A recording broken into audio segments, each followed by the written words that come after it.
buenos días, amigos, amigas, amigas. Bienvenidos a una nueva emisión de su programa Vive Salud.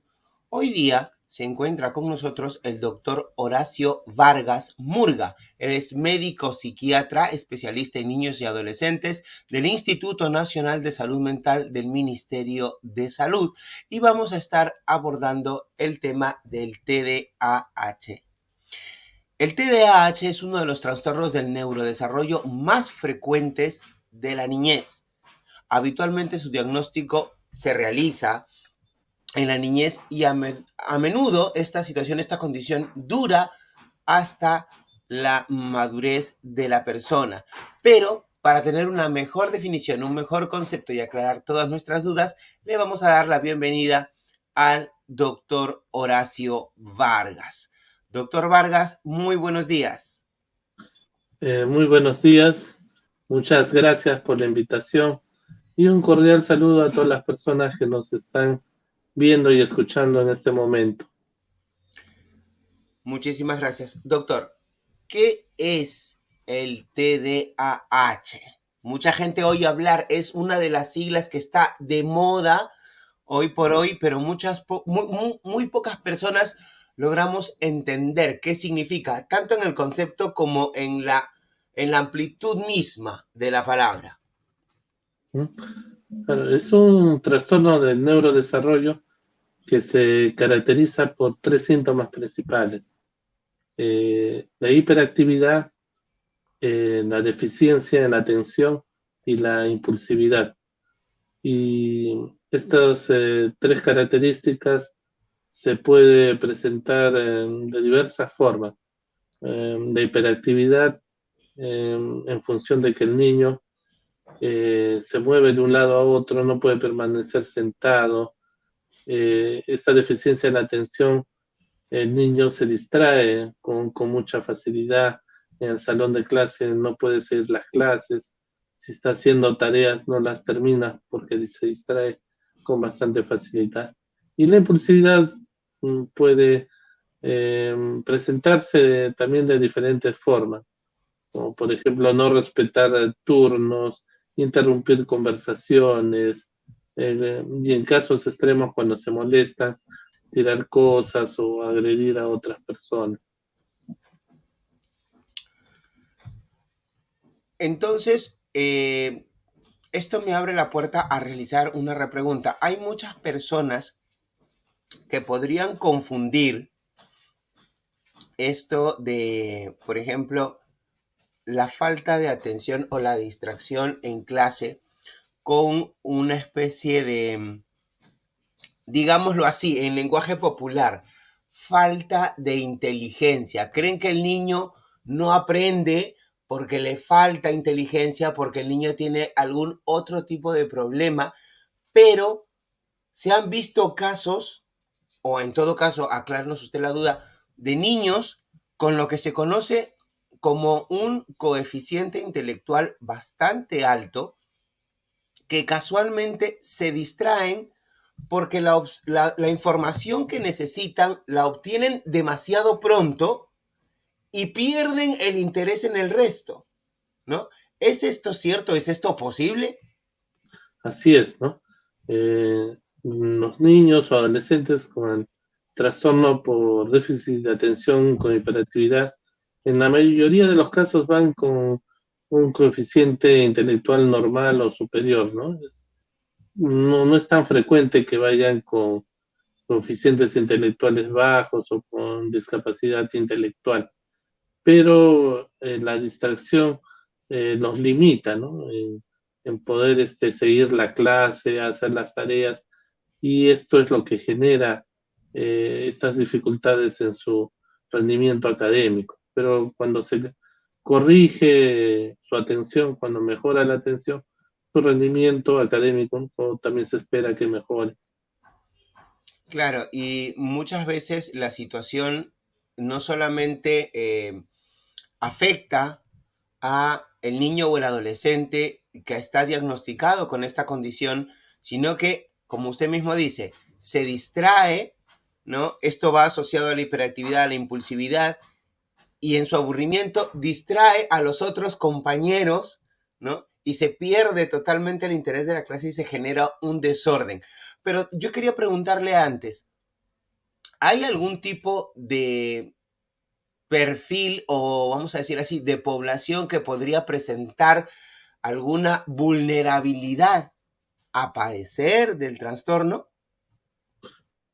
Claro, como se da, digamos, en otros trastornos, hay una vulnerabilidad biológica. Es decir, es usual encontrar otros familiares que también tienen este cuadro, ¿no? Pueden ser hermanos, tíos, primos, padres, abuelos, ¿no? Algo similar a lo que sucede también con la depresión, pero también con otros cuadros clínicos como la diabetes, la hipertensión arterial, el asma bronquial. Hay una predisposición biológica, pero a lo largo de la vida, si se presentan determinados estresores, eventos negativos, esto puede facilitar la aparición del cuadro clínico. Eh, Se ha visto situaciones, por ejemplo, de problemas perinatológicos, donde hay una disminución del oxígeno cuando nace el niño. Esto, una persona ya vulnerable por una predisposición familiar, puede aumentar la posibilidad de que el cuadro clínico aparezca. Y casualmente, a eso también iba la pregunta. Aparte de esto que usted ha mencionado, ¿hay algún otro tipo de condicionante?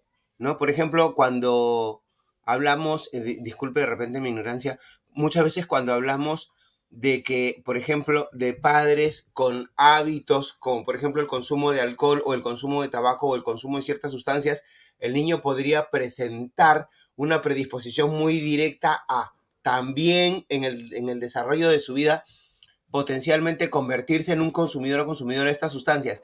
En el caso del TDAH, ¿hay alguna predisposición física? O sea, como podríamos decir, como usted lo menciona en el cáncer, que sabemos, o en la diabetes, que sabemos que de abuelos con cáncer o de abuelos diabéticos, de repente no los hijos, pero los nietos tienen una alta probabilidad de desarrollar la enfermedad.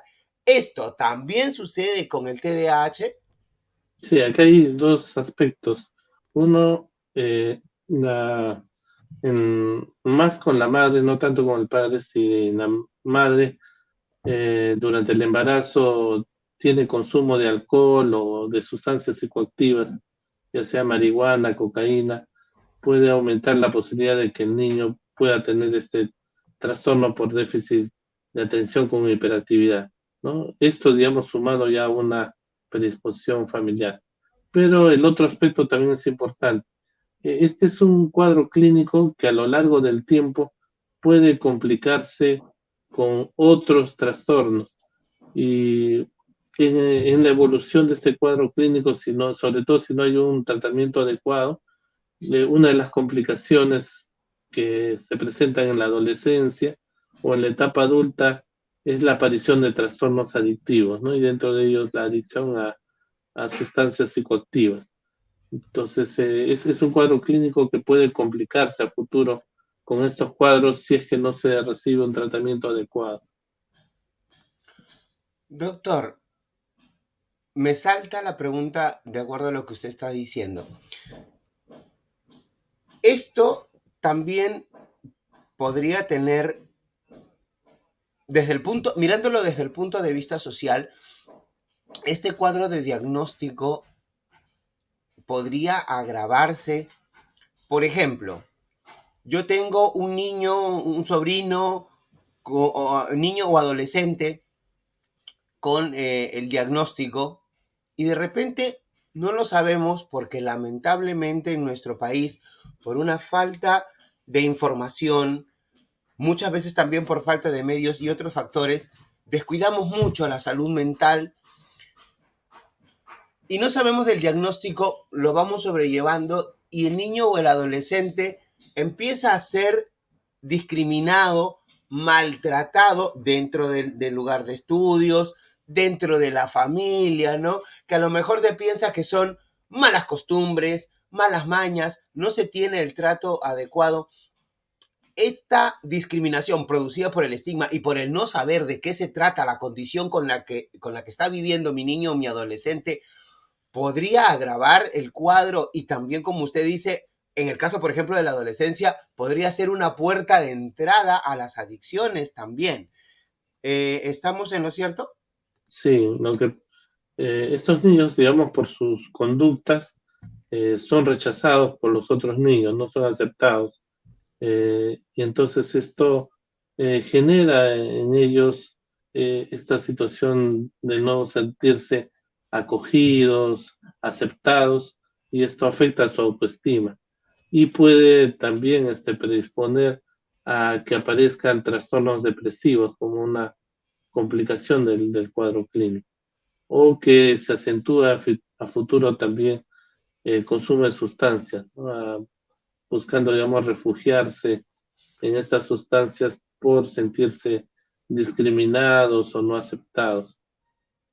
Claro, y también entonces tenemos que entender de que en cuanto se presenta esta situación, cuando se diagnostica, no solamente es el usuario quien empieza a llevar el tratamiento o el seguimiento y la terapia, sino debería también ser el entorno familiar, ¿no? Para poder acompañar la mejoría de nuestro paciente o de nuestro usuario.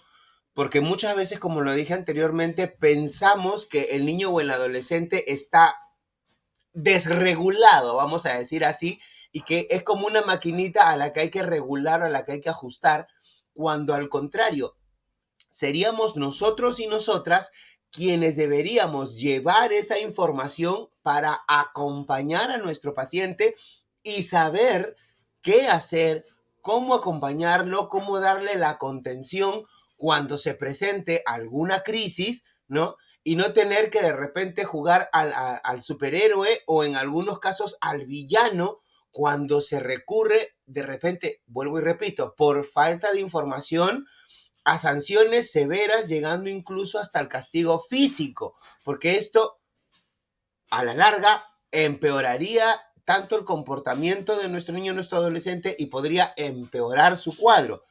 ¿Es así? Así es. Definitivamente la participación de la familia es fundamental. Un buen sector de los padres no saben cómo manejar la conducta de sus niños.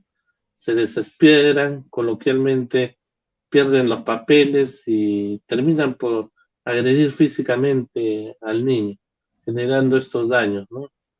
O generando de que el niño se torne, digamos, más rebelde, que incorpore esos patrones de violencia también en sus respuestas. Entonces es importante que los padres conozcan sobre este cuadro, que lo entiendan y que busquen ayuda profesional para poder ayudar a sus hijos.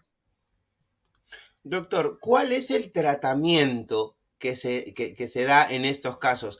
Entendemos también, y es importante saber, y lo quiero aclarar, porque muchas veces nosotros pensamos o creemos que porque el amiguito o el hijo de la vecina o X persona tiene el diagnóstico y le dieron tal o cual cosa o hizo tal o cual cosa, para mi niño esto también va a servir o para mi adolescente esto es lo correcto. Tenemos, aquí vamos a hacer hincapié en esto, tenemos, nuestro deber es ir donde el especialista y él nos dirá después de un diagnóstico, después de una observación, cuál es el diagnóstico y por ende cuál es el tratamiento que nuestro familiar va a requerir. Pero aquí la pregunta es directa, mayormente o de forma genérica, ¿cuál es el tratamiento como primera pregunta? Y segunda, ¿el tratamiento es temporal o es a lo largo de la vida del paciente? Sí, eso es importante definirlo bien, ¿no? Una vez realizado el diagnóstico, porque hay que estar bien seguros, hay, digamos, determinados cuadros clínicos que pueden parecer un trastorno por déficit de atención con hiperactividad y no serlo, pero una vez seguros del diagnóstico, hay que establecer el estado de gravedad. Los casos leves podrían responder solo a psicoterapia, es decir, con técnicas de atención, concentración, podrían controlarse. Los cuadros ya moderados y severos, además de la psicoterapia, van a requerir medicación específica. Y hay varias medicaciones que se pueden emplear, ¿no? Principalmente metilfenidato y en segunda línea tomoxetina y luego otras medicaciones. Lamentablemente la gran mayoría va a requerir psicofármacos por un tiempo largo. Estamos hablando años de tratamiento. No hay un tiempo fijo, pero lo que se ve en la evolución es que llegada a la adolescencia, aproximadamente 60-70% eh, de estos adolescentes van a requerir continuar con el tratamiento, pero hay un 30-40% que pueden ya no requerir tomar la medicación. Y llegado a la etapa adulta hay un 50-60% que pueden requerir continuar con la medicación, pero hay un entre 40 y 50% que no lo va a requerir. Todo depende de la evolución del paciente y la única forma de saber eh, cuál va a ser la evolución es observando. Pero generalmente quienes tienen un tratamiento adecuado, regular, tienen más posibilidad de una mejor evolución, de un mejor pronóstico. Listo, doctor. Entonces, tenemos que también nosotros ir entendiendo desde nuestro lado, que es importante que asumamos como padres, como tutores, como familiares, como responsables, de que hay que salir nosotros hay que salir del estigma, hay que salir del prejuicio, porque muchas personas piensan, aún en este tiempo, de que al oír la palabra psicólogo o psiquiatra, no, eso no es para mí, eso no es para mi hijo no está loco, mi hija no está loca, eso no es para ellos. Primero, la salud mental es salud y como tal otra hay que darle la atención necesaria, el seguimiento necesario. Y si el especialista nos dice que nuestro familiar, o de ser el caso nosotros mismos, necesitamos una medicación, esto no es para nada motivo de vergüenza. Y es muy importante también remarcar que tenemos que ser completamente respetuosos de las indicaciones del médico en cuanto al seguimiento del tratamiento, lo que llamamos adherencia. Es muy importante que mantengamos la frecuencia, las dosis que el médico dice, porque esto a la larga va a redundar en la mejoría del paciente, la calidad de vida del paciente, de su entorno, ya sea familiar, ya sea estudiantil, ya sea laboral, si es que tiene un proceso largo, y también entender de que este podría ser un factor que a la larga pudiera ser de que ya, dada la mejoría del paciente, pudiera, de darse el caso de recomendarlo al médico, retirar la medicación y seguir solo con la terapia. Entonces, es importante que seamos conscientes de esto. Es muy, muy importante. Ir donde el especialista, entender el diagnóstico, convertirnos en amigo del especialista, que el especialista sea la persona con la que yo converso de la situación, si hay alguna complicación le puedo consultar, si hay una mejoría, comentársela con toda la confianza del mundo, porque somos un equipo, el paciente, el especialista y el entorno. Y si esas piezas funcionan adecuadamente, la mejoría es de lejos una salida altamente viable. Entonces, doctor, ¿qué es lo que, vamos a decir así, tenemos que presentar a lo largo de el acompañamiento del paciente? La pregunta es directa. La familia que acompaña al paciente también debería llevar algunas sesiones, porque estas preguntas también las he oído y algunos inclusive lo ponen condición, o digámoslo coloquialmente como pretexto, para decir que por el trabajo no tienen tiempo, que tienen otras labores, que tienen otras... Es necesario que el familiar acompañe o que participe de las sesiones, por ejemplo, de la terapia. Sí, es indispensable. Claro, dentro de la terapia van a haber sesiones diferenciadas. Hay sesiones que son exclusivas para el paciente, hay otras que pueden ser exclusivas para los padres y otras que pueden ser mixtas. Pero de alguna u otra forma, independiente de los modelos que se use, los padres tienen que ser sensibilizados sobre este tema, tienen que ser informados y también entrenados en cuanto a manejar la conducta de sus hijos, ¿no? Evitar todo lo que son castigos físicos, verbales, las, digamos, afirmaciones, señalamientos que ellos hacen con sus hijos tienen que estar dirigidos a la conducta y no a descalificar a sus hijos como personas. Y frente a cada una de las situaciones, también ellos tienen que aprender a actuar de manera, digamos, asertiva, ¿no? Esto es todo un entrenamiento y esto es importante porque si no los padres van a tener conductas inadecuadas en la forma de cómo quieren controlar la conducta de sus hijos y en vez de ayudarlos a veces terminan perjudicando. Entonces es importante que ellos se entrenen para actuar adecuadamente y poder conducir a sus hijos en esta recuperación. Completamente comprendido, doctor. Muchísimas gracias. Entonces, ya la información que nos ha compartido, la valiosa información que nos ha compartido el doctor Horacio Vargas Murgas, perdón, nos da no solamente luces, nos abre el camino claramente para saber qué hacer cuando presentamos a algún familiar, algún amigo, ¿no? Con la posibilidad de presentar ese trastorno. Lo primero es despojarnos de esa vergüenza, entre comillas, de ese estigma, dejar de oír el qué dirán y empezar a llevar, a acompañar a nuestro paciente a recibir el diagnóstico adecuado, hacer el acompañamiento, en el caso de que sean niños, vigilar su adherencia al tratamiento, en el caso de que sean adolescentes, acompañarlos, brindarles la confianza, brindarles ese sostén, esa contención que se necesita para abordar también estos factores externos que al parecer no influyen, pero sí, sí lo hacen y en algunos casos, ojalá sean pocos, terminan determinando algunas conductas que terminan, como dice el doctor, perjudicando a la persona con este padecimiento.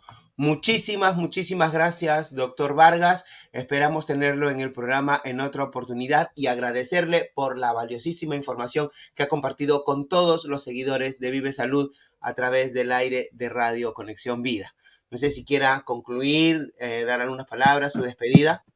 Sí, también agradecer por la invitación, felicitar a este programa por tocar estos temas que son importantes y relevantes.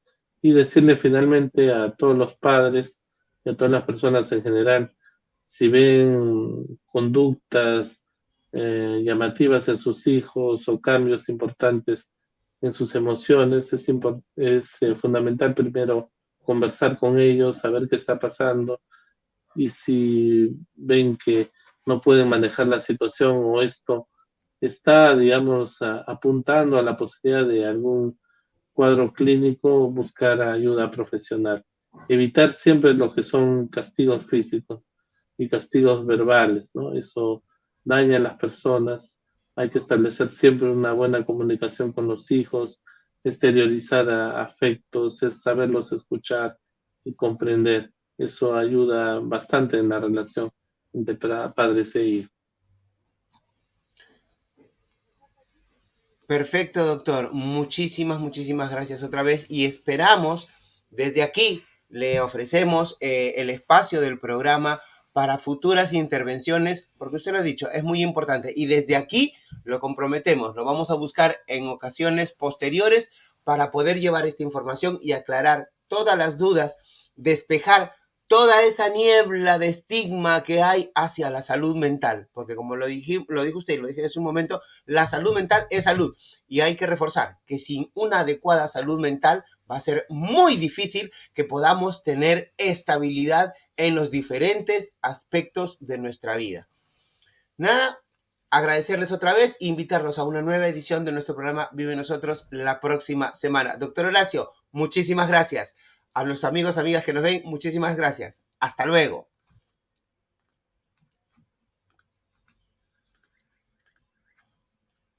En GIVAR estamos comprometidos con el acceso oportuno a tratamiento antirretroviral. Recibimos las denuncias a través de nuestra página web, la aplicación, vía telefónica o a través de nuestras redes, Facebook y WhatsApp. Verificamos la información y comunicamos la situación a las instancias correspondientes. A través de un seguimiento cercano con las autoridades y con la persona denunciante, buscamos la solución del problema. Si tienes algún problema con la entrega de tus medicamentos, denuncia.